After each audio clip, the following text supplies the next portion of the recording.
Welcome to In Pursuit of Truth. This is your host, Sir Patrick Mack, voted most likely to do that thing, which is what I'm about to do, because that's what I do when I'm doing that thing that I do when I'm doing that thing. Yeah, you're the patriot that's ready to go with their coffee or their, I don't know, maybe you're cracking open a cold one or having a glass of wine with the ladies. I don't know what you're doing. Doesn't really matter to me. Fist bump your neighbor, unless, of course, they have coronavirus, then don't do that. If they do, maybe, I don't know, improvise. Take it from there. Maybe say, hey, you want a little bro hug? Don't be creepy about it. I'm just saying be nice, be a little bit neighborly. That's all I'm saying. I want to talk at you a little bit about China, Iran. I want to talk at you about the UAE and a couple of YouTubers, and neither one of them are me. So let's do it.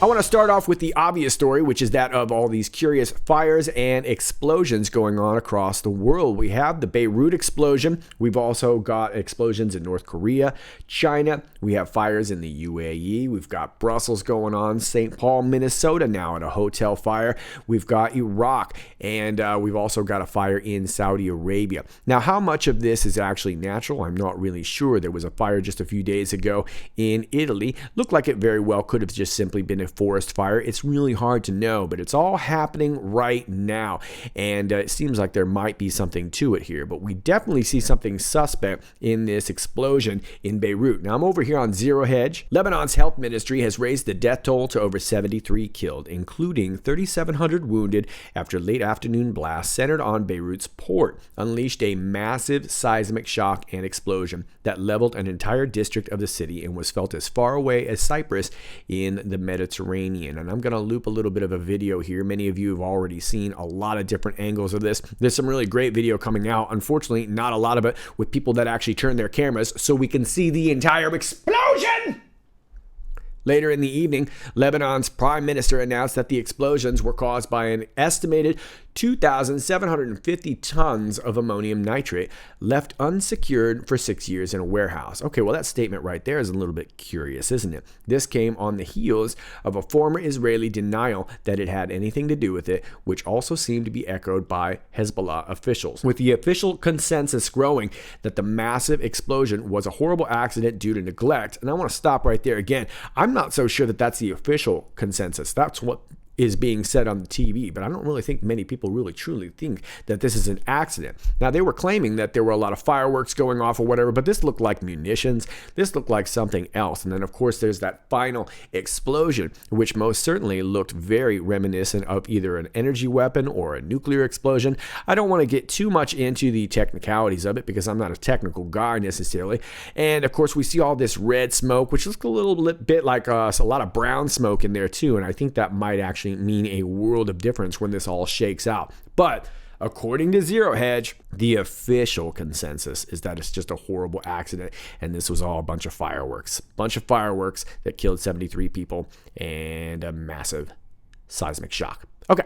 President Trump's words on the tragedy once again presented that it could be something more. He said early in the evening that after meeting with top military commanders, they seemed to think it was an attack. It was a bomb of some kind. I want to stop one more time. So President Trump is now being raked over the coals as usual about this statement, saying that he was saying it was an attack. But what we're leaving out here is that he's saying they seem to think it was an attack. It was a bomb of some kind. So we've got a lot of posturing here and a lot of people are weighing in. You've got Iran actually offering up support. You've got Israel actually offering up support. A lot of people offering up support for Beirut. And I think that's a really good thing, of course, as a lot of people appear to have been killed. it definitely created a ton of damage, as you've seen by many of the videos that have been going around the internet. Lots of buildings being destroyed, and of course people being killed in this explosion. Now, I can't help but wonder if this is sort of a preventative thing. This seems like this was some sort of, whether it was a preemptive attack or if it was some sort of defensive maneuver, but I find it very curious that we have 2,750 tons of ammonium nitrate, and it was left unsecured. That seems either irresponsible or it seems like it was done that way for a reason. Now, I want to take you back about a couple of years ago. Got a flashback aside, yeah. Take you back, قنبلة نووية بمعنى كم صاروخ من عنا زائد هول حاويات الأمونيا بحيفا نتيجتهم نتيجة قنبلة نووية. طيب، وبيقول لك انه يجي كم صاروخ ينزلوا بهاي الحاويات بمنطقة يسكنها 800,000 نسمة، يقتل منهم عشرات الآلاف.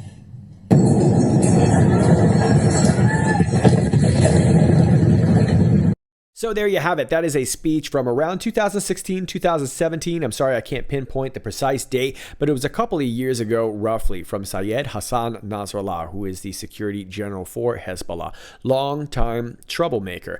And although they have not claimed responsibility for this attack, it sounds eerily similar to what Nasrallah was just talking about. He was talking about a possible port attack in Haifa, but this actually happened here in Lebanon. But sounds very similar, right? Volatile chemicals, could be a munitions depot. We saw something very similar like this in Syria just a couple of years ago, but it looks like this could very well have been a preventative attack. Now, we do know that some people died, and this is a very terrible thing, right? We saw the destruction. It clearly looks like more than fireworks, right? People actually died here, and this is a terrible thing.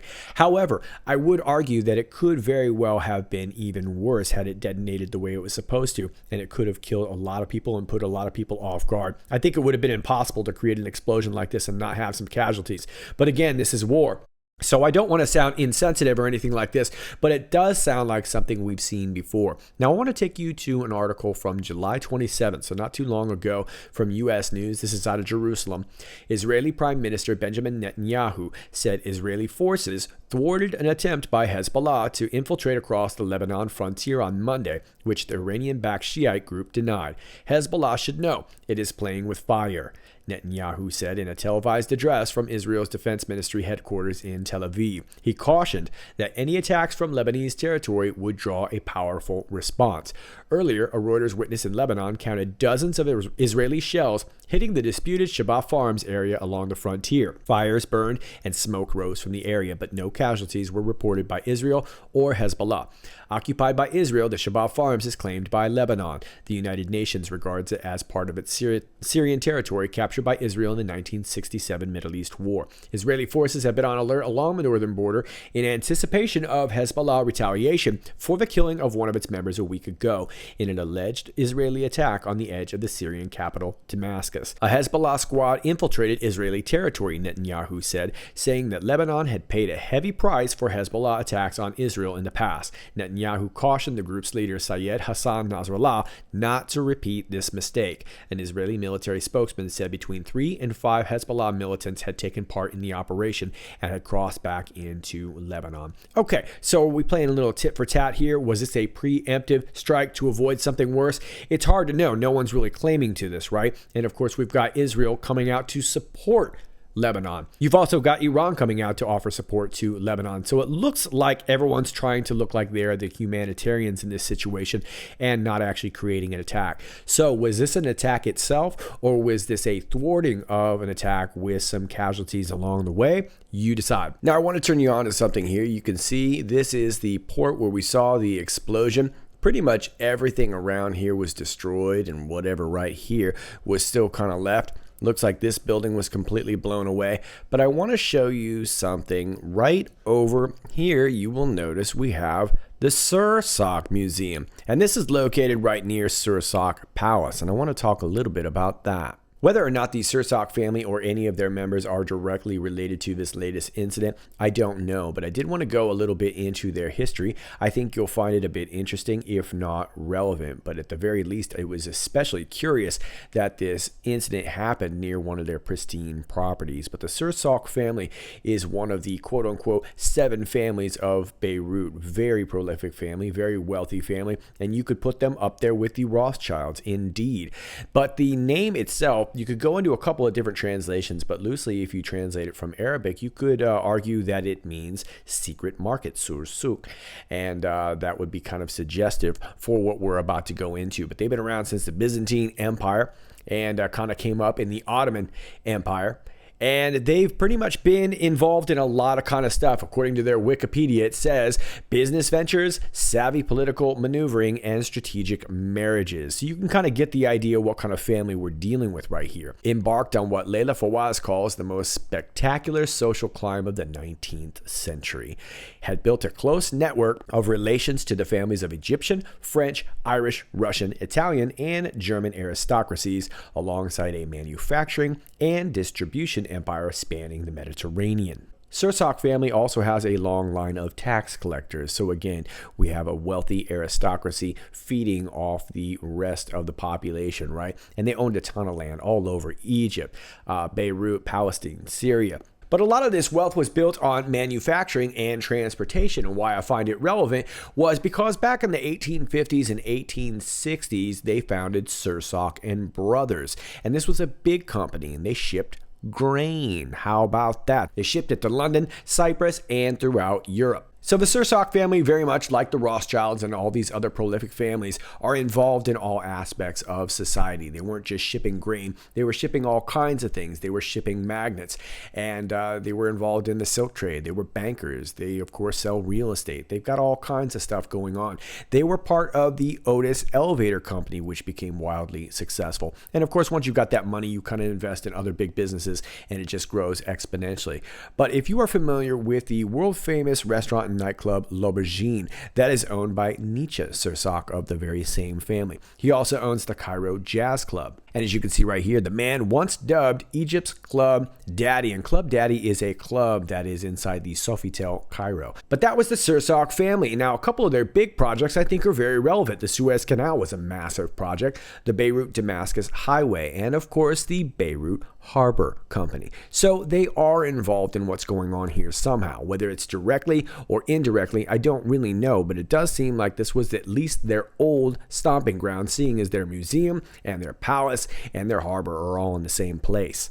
And back in the day, they loaned money. They were direct creditors to Ismail Pasha. And Ismail Pasha was the Khedive of Egypt and Sudan back in the late 1800s.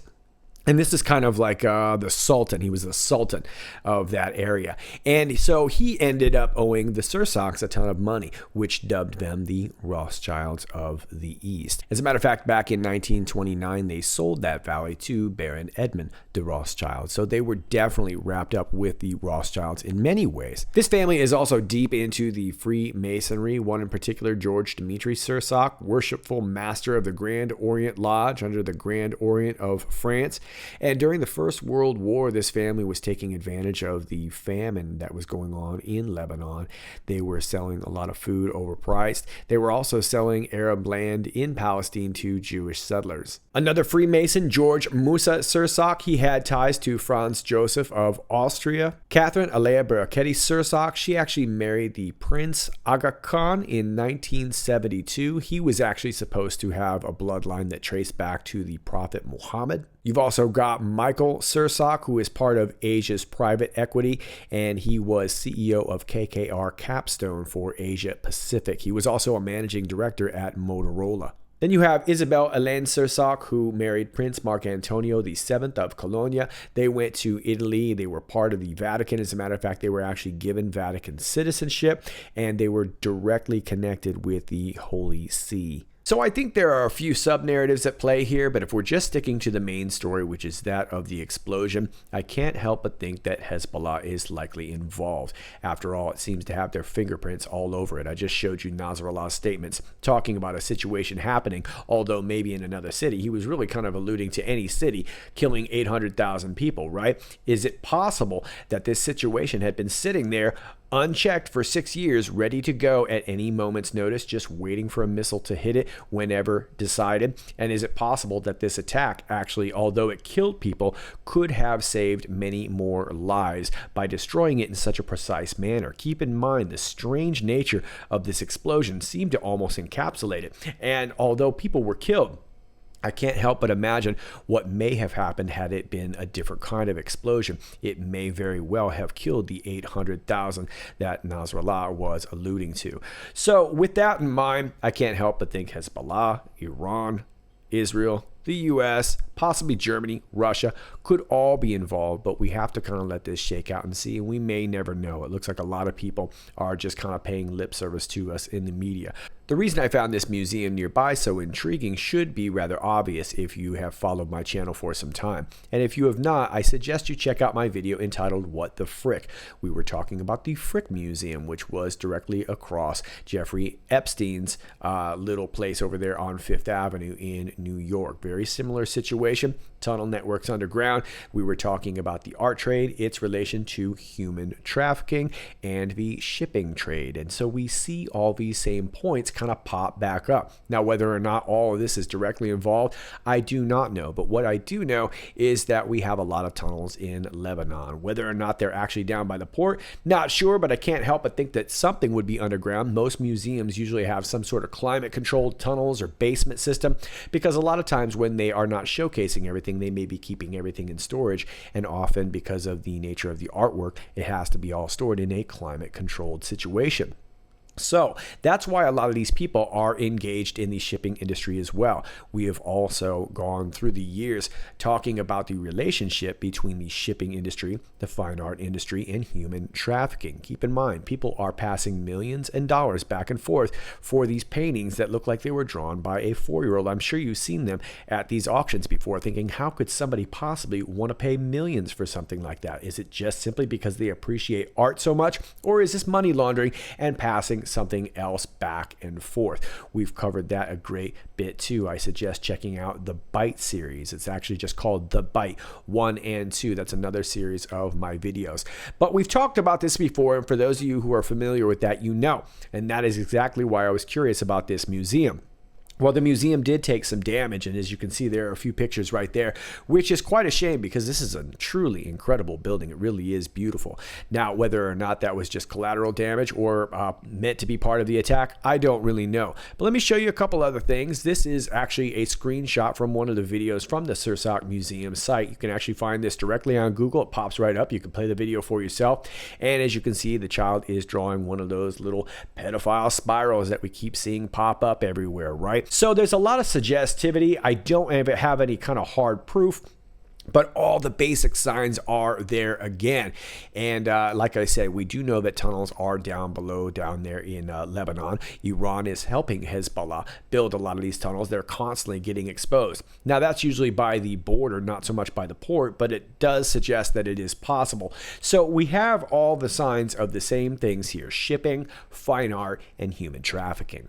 Now I want to introduce you to Tariq Mitri, who wears quite a few hats. He is a representative of the Lebanese Security Council, Minister of Culture, Minister of Foreign Affairs, Director of the Islam Affairs Institute for Public Policy and International Affairs at the American University of Beirut, also sits on the Institute of Palestine Studies, sits on the Board of Directors for the Arab Center for Research and Policy Studies, and he was actually part of the UN back in the day. He led the UN support mission in Libya. So this guy knows quite a bit about the Middle East, and I also highlighted this picture for a very specific reason. Those outstretched hands you see in the poster behind him are another one of those giveaways for human trafficking. Now, I just want to say that Tariq Mitri has been critical of the United States kind of fairly either way. He's been critical of the Obama administration for their handling of Middle Eastern affairs too. but this guy has been around for quite some time. And the reason why I bring him up is because one of the many hats that he wears is the board chairman of the distinguished Sursak Museum in Beirut. And as I was actually looking into this, I did notice that they did do a little expansion over there at that museum, and they built 4 new underground floors beneath the garden. It cost them $12 million. So we do know that there is some underground space down below that museum after all. But this Tariq Mitri is the chairman, and considering all the different political hats that he wears in regard to Libya, Lebanon, the U.S., and the Middle East, all the way around the UAE, I can't help but think that there may be some relevance to the close proximity of this location and the blast that we saw. One last note on the Beirut explosion. The death total is up to about 173 now at the time I'm making this video. It may still be climbing. It really truly is terrible, and one of them is a young German diplomat who was working at the embassy there in Beirut. They have not released her name, so I'm not sure if it's simply because there's some sort of security purposes there or if they're still trying to alert the family. But either way, really, really terrible stuff. We also had another blast near Wuhan. They're reporting it in the Chinese city of Wuhan. It's actually about 70 miles south, but this is at the Lanhua Silicone Company, so I'm assuming there's a lot of chemicals going on there. This is actually in Tiantao in the Hubei province. This is about 70 miles southwest of Wuhan, but there's a lot of people there, about 1.5 million residents, and we don't have video of the explosion itself, just the fire. But from what they're reporting, residents in the area said that a lot of their windows got blown out from the force of the explosion. So we don't really know if this was a similar kind of explosion. It would be hard to know without seeing it because it was such a unique one that we saw in Beirut. But yet another tragedy here. 6 people killed, 4 injured in the explosion. And oddly enough, we were just talking about Wuhan the other day. So is this another attack on another chemical company? Was this a preventative attack to prevent something even bigger from happening? You decide. This next one I want to talk about real quick is the fire in Ajman, which is a little bit near Dubai, Abu Dhabi, Fujairah. It's sort of on the tip of the peninsula there. This is from the national UAE. Ajman Fire, dozens of shops destroyed as investigation into cause of blaze is underway.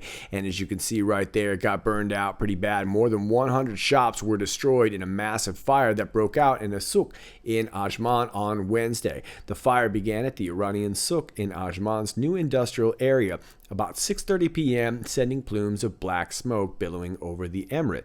Almost 100 firefighters, including crew from Dubai, Sharjah, and Al Quwain, helped extinguish the blaze by 9 p.m. Nobody was hurt, but damage to the souk, which had been closed for 4 months to prevent the spread of COVID-19, was extensive. Okay, so this thing went up pretty quick, and it had been closed for 4 months, which is what makes it so curious. Now, here's a picture of it right here, and this is a very common looking souk. It's actually a very thin, long building. And as you can see, you can squeeze a ton of shops in there, so you can see why there would be more than 100 shops destroyed. Each shop is about the size of a very small bedroom. And of course, they're probably selling oils there. I imagine they have simple things like even butane lighters and things like that. Lots of combustibles. And then you've got paper products and all kinds of things that would go up real quick. But this thing went up really quick, and I found it very odd because it had been closed for 4 months. But it doesn't look like anybody was really hurt or killed or anything because this was actually closed down for COVID-19. So did somebody just go in and set a blaze to it? Not sure. I found it very curious that it had been closed, but in searching for it, it was specifically listed as an Iranian market, which I did find curious given the fact that this was going down right around the same time we had the situation in Beirut. Next story I want to talk about involves YouTuber Jake Paul. This is from TMZ. Calabasas crib raided, gun seized. Raid involves Scottsdale protests.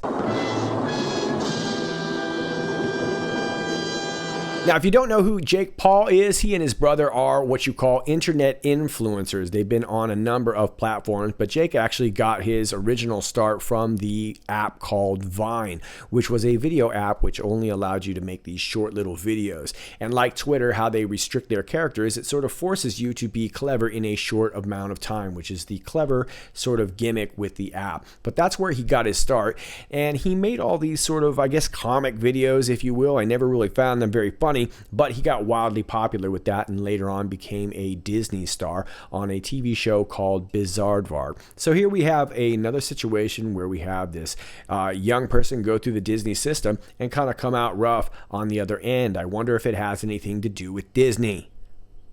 Probably not.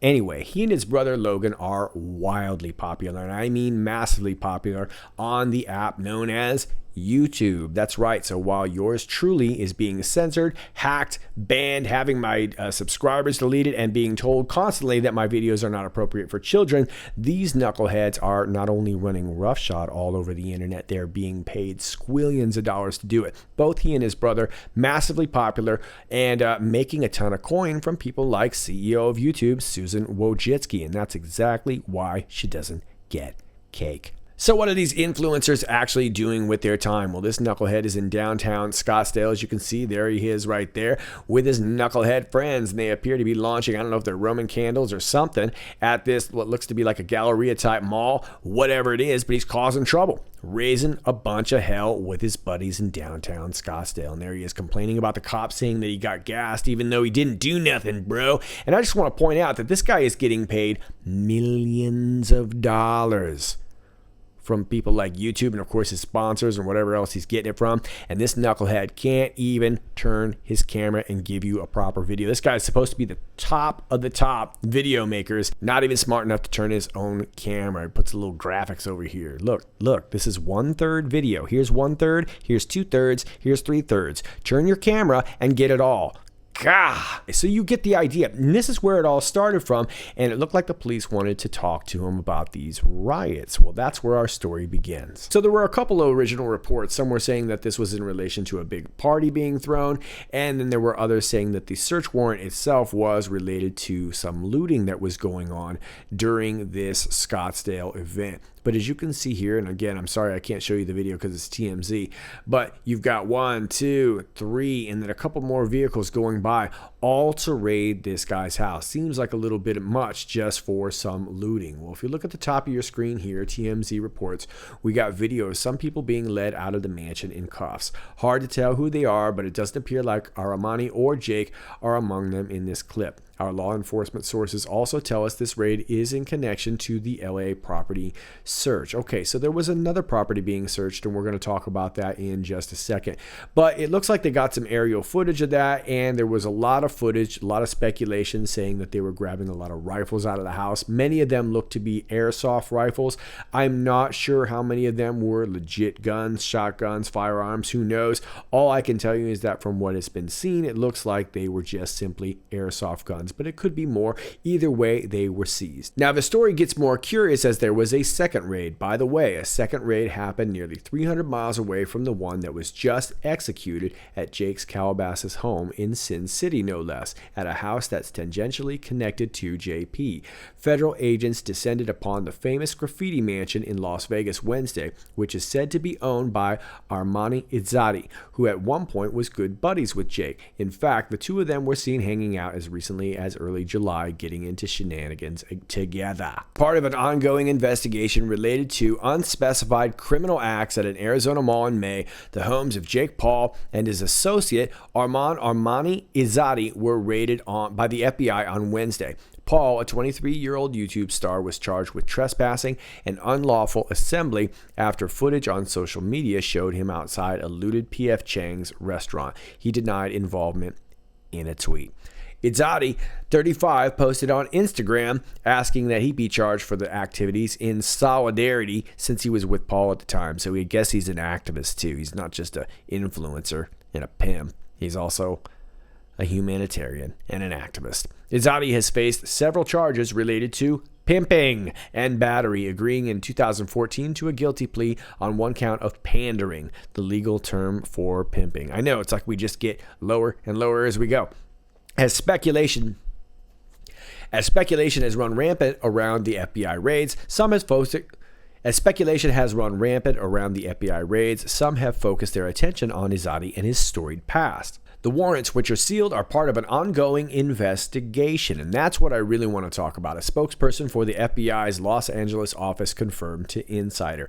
A spokesperson for the FBI's Phoenix field office told Insider that the ongoing investigation is related to criminal acts surrounding the incident at Scottsdale Fashion Square in May 2020. Paul, 23, was charged with 2 misdemeanors in May for alleged looting and vandalizing at the Scottsdale, Arizona mall. The charges were eventually dropped to facilitate the pursuit of a federal investigation, according to The Sun. Okay, so that sounds a little bit more extreme, right? A federal investigation. I can't imagine they would be interested in looting that much. Footage of the incident shared on Instagram showed Paul standing outside a looted P.F. Chang's restaurant. Okay, so we talked about all that already. Paul, who has more than 20 million YouTube subscribers, denied the charges. Okay, so just put that into perspective. He's got 20 million YouTube subscribers, and yours truly is constantly in danger of losing his channel. Izzati, a DJ, former Team 10 member, and close friend of Paul's, who officiated his stunt wedding to Tana Mongeau. Okay, so stunt wedding, enough said right there. That's the quality content these guys are putting out. Stunt wedding.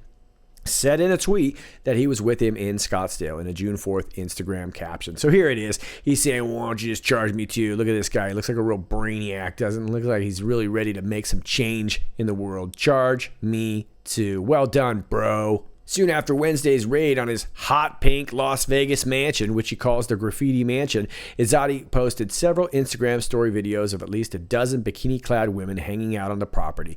The only thing they wanted to know about was Arizona, he said in an Instagram story after the internet entered a tailspin of theorizing about the mysterious searches. But it gets better, and by better, I mean it gets worse. Izzati had his own history of trouble with law enforcement before he became involved with Paul. And speaking of trash content, as Will Sommer of the Daily Beast reported in 2018, Izzati has pleaded guilty to pandering, also known as pimping, and attempted battery with substantial bodily harm. After Izzati was arrested in 2013 on 20 counts, including robbery, kidnapping, pimping, and battery, Sommer reported that 3 women told a grand jury they were recruited by Izzati through nightlife events. Okay, so this is the kind of guy hanging out with a Disney star. Izzati lured women to his prostitution ring with promises of immense wealth, his companionship, and most of all, his protection, the Las Vegas Review-Journal reported in 2013 after reviewing police records. And ladies and gentlemen, that's really what I want to get to talking about here. This is ongoing federal investigation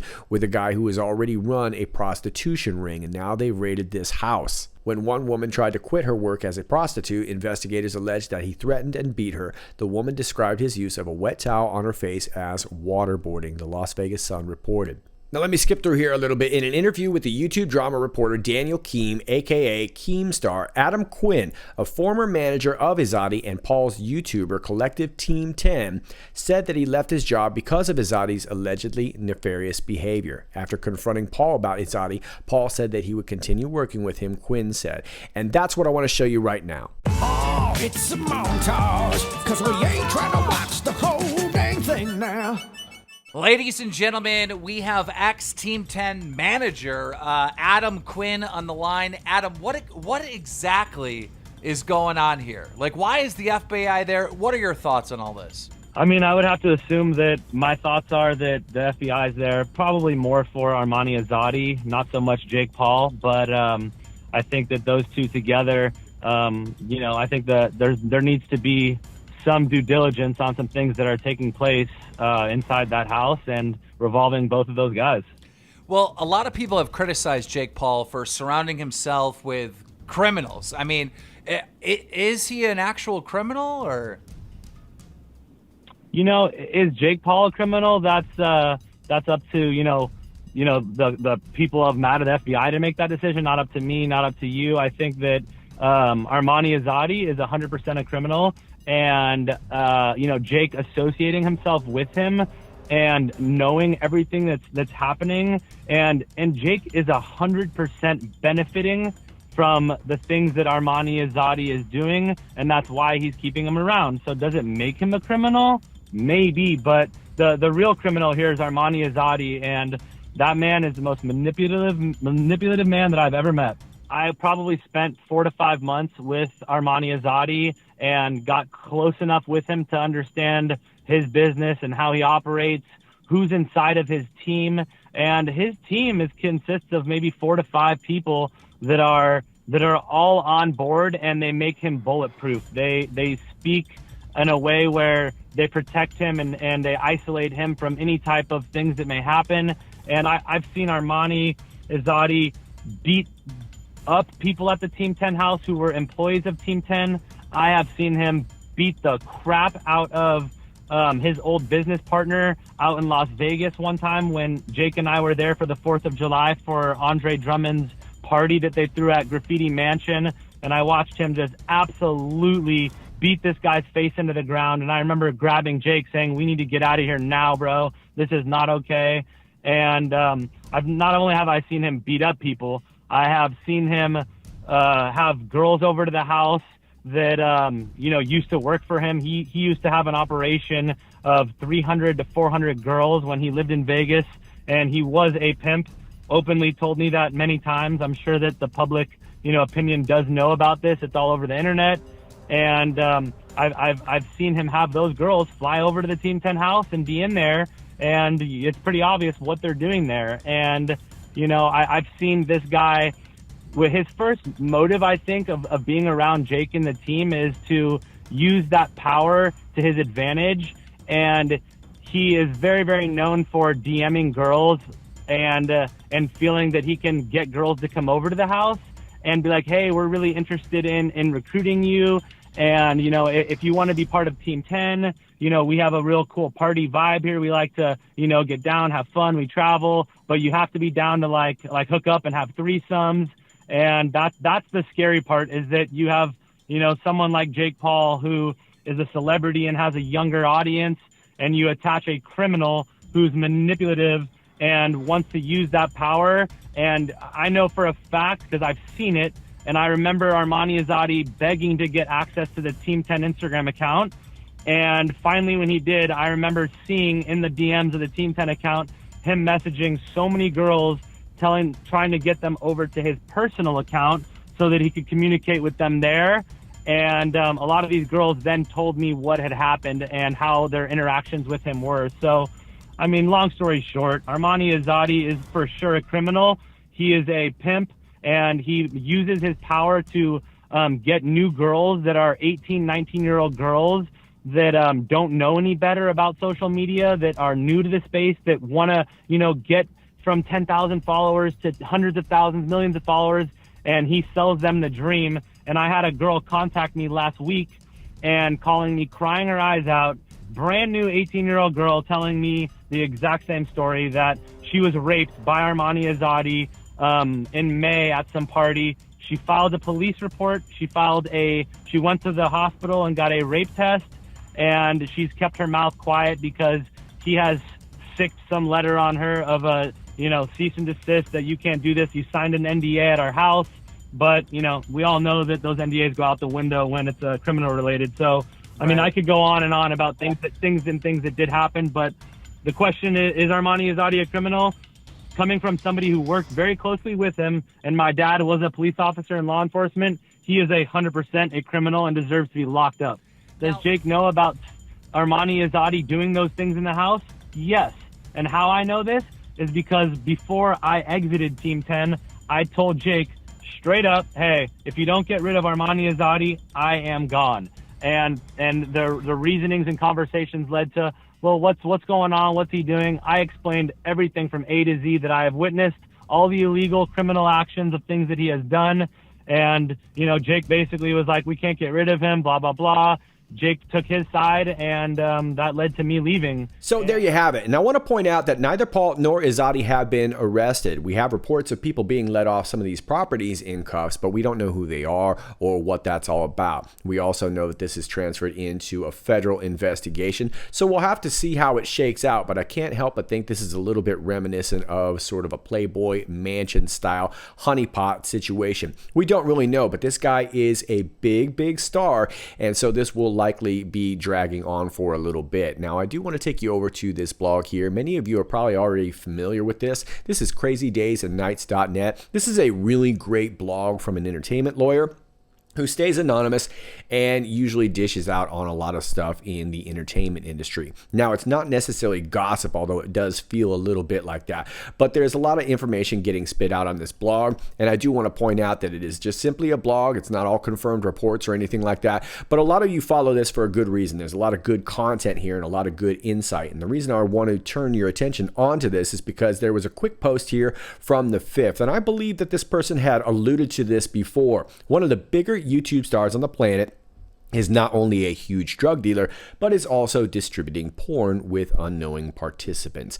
Okay, so whether or not that is Paul Izadi or not, we don't really know, but we do know that this could very well be possible. It seems like Izadi's already been into this kind of stuff. I also want to turn you on to this. This has been going around on the internet too. A big warning to those with teenage daughters. My daughter was at a party in Calabasas last night for YouTuber Jake Paul. The house was a mansion filled with young people.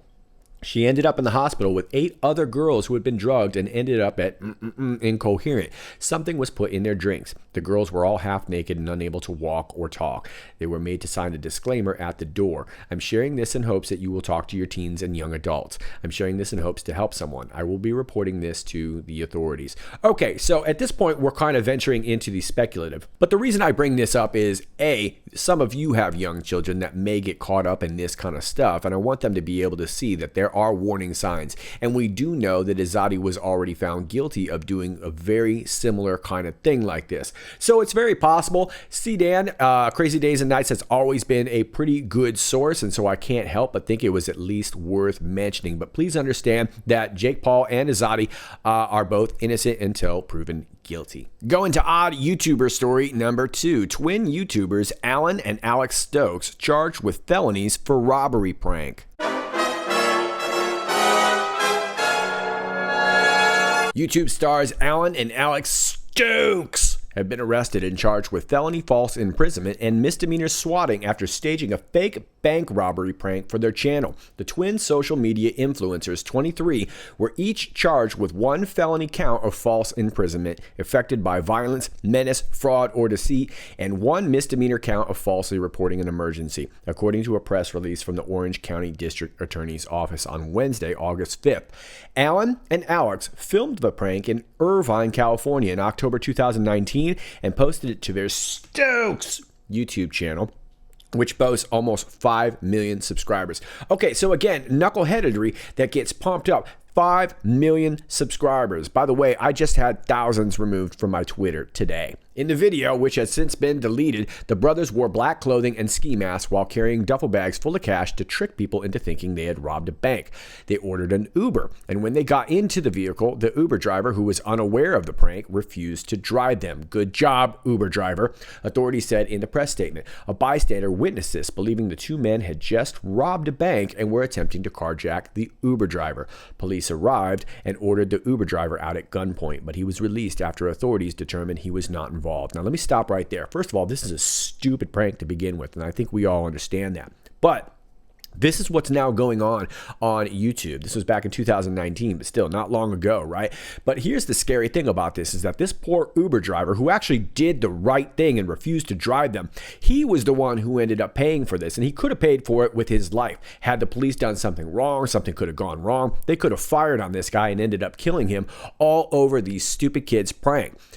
Police issued a warning to the Stokes brothers about the dangers of their conduct and let them go, the statement added. Okay, so let's say we just stop right there. We know it's stupid. These guys should have been old enough to know better. 23 is still pretty young, but they should have been old enough to know better, right? Anybody would be.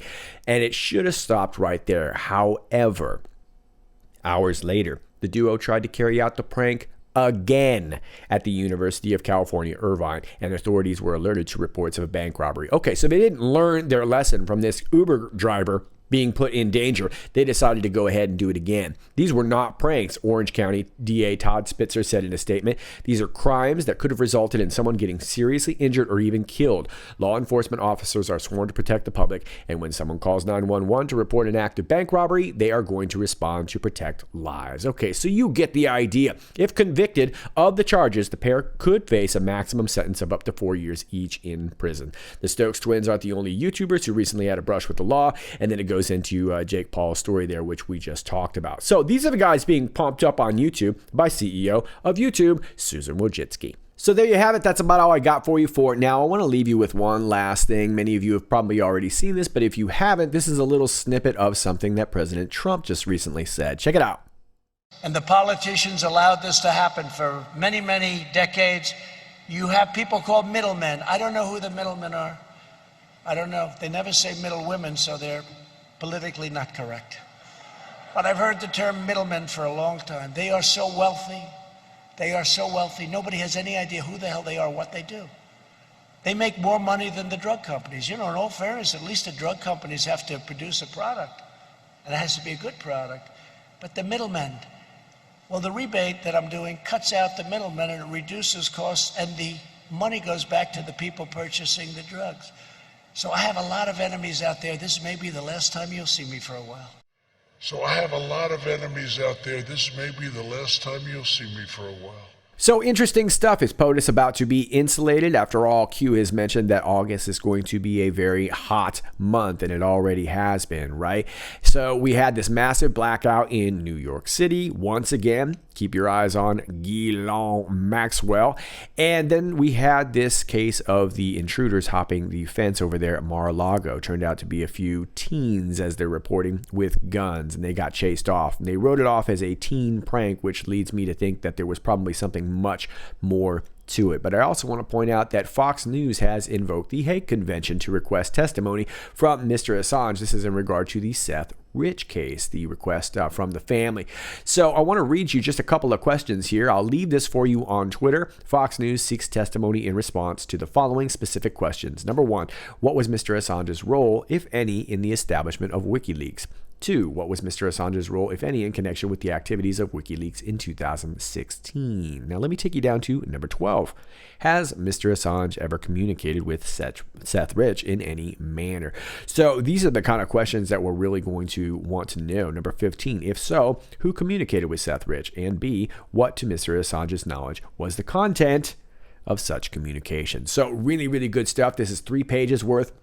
And I will put this on Twitter, like I said, and we will probably cover this a little bit later because I have a feeling there's going to be more. But this may very well be why President Trump is going to need to be insulated, if indeed that's what he was referring to. But that's all I got for you for now. As always, if you like this video, please click like, share, and subscribe. Thanks to all of you who do that already. All my information is down below. If you're watching me on Twitter, I highly suggest you join me on one of my other platforms, my Gab, my BitChute, my DropSpace, which is not up right now, but it should hopefully get back up soon. We'll see what happens. That is a platform issue, but it's all linked down below. If you got information for me, please email me. Also linked down below. Please don't DM me on Twitter. I don't respond to DMs, so there's no sense in doing it. All down below. This is Sir Patrick Mack, and until next time, stay focused.